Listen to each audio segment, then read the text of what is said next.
Hey everyone, just wanted to jump on here and give you your week 5 update.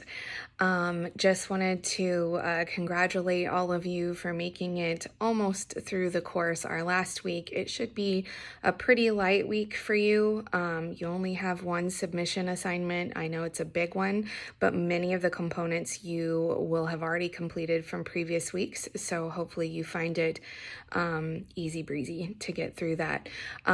We're going to talk a little bit about what you guys feel are some of your strengths and weaknesses when it comes to the diagnostic process. So that's more of a reflective discussion post, and hopefully we get some really good discussion around that.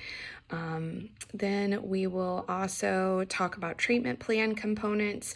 The treatment planning is probably I feel, probably the most important piece of the intake process, because this is where you start to just formulate a plan on how you're going to continue to work with this person.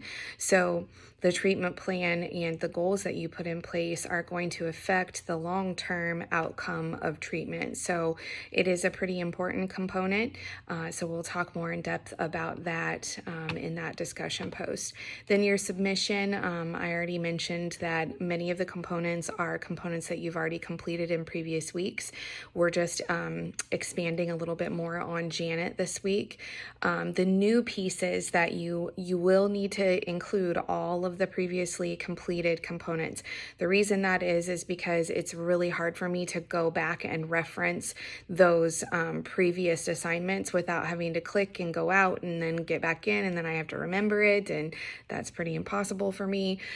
So if you will so kindly, please attach your description of the interview response, the screening form, the assessment form, the 3 components to the treatment plan, the DSM-5 diagnosis.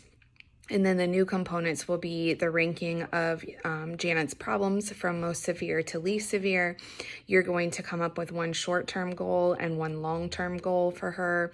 You're going to present the theoretical treatment approach. So this is where people get hung up, because this stuff isn't necessarily talked about so much in our textbooks, but these are things like cognitive behavioral therapy, existential therapy, solution-focused therapy, things like that. So include some theoretical approaches there. And then you're going to talk about support services for the client. This is services in addition to counseling. So it can be things like case management, 12-step meetings, anything like that you can think of that the person may benefit from in the community, and kind of resources outside of counseling. So if you have any questions, please don't hesitate to email me. I had the pleasure of meeting with one of your classmates over a live Zoom video over this last week, and that was fun. So if you do need some explanation, I'd be happy to do that with you. So please don't hesitate to ask. I've enjoyed having you all. Thank you so much for the hard work. If you feel it on your heart to go and do the end of course evaluation, I would super appreciate that. That whether you have negative feedback or positive feedback, it gives me an idea of what I can do to improve and what I've done well. And as you all know, that's probably helpful to you as a student. It's also very helpful to us as instructors. So if you will do that, I greatly appreciate it.